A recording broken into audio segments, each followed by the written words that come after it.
Capon out in front loses it and goes down in front of the pack. Let's see this dramatic incident from a bird's eye view.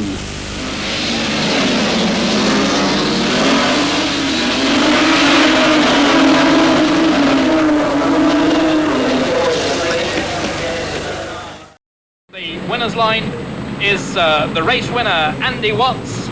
So with Andy Watts getting the winner's garland from Charlie Williams, a TT rider himself, we can go back to the studio and Dickie Davis for confirmation of that result.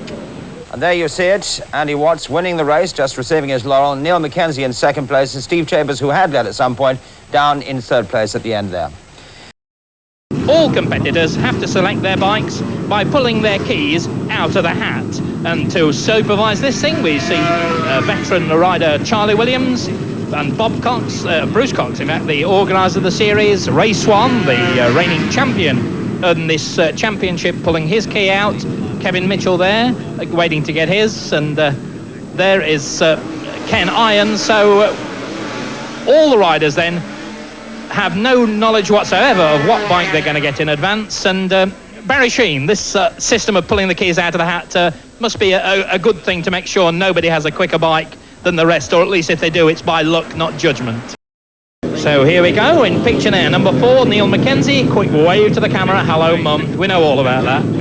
Paul Tinker next to him, he's riding bike number 3, Paul, who last year won the 250 and 350 ACU Star Championships, a man with a tremendous amount of talent.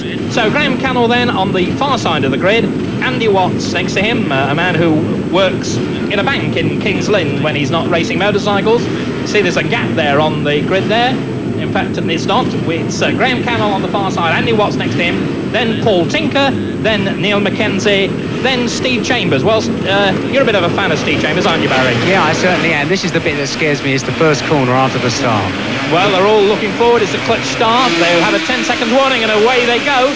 And as ever, it was a fairly hectic start. They're bobbing and weaving before they go into the first corner, and it's Neil Mackenzie, number 4, who's got quite a good advantage in this thing. If you've got more than 3 machines length, that's a good lead, isn't it? It sure is. Actually, it's nowhere near as closely packed at the first corner as it usually is.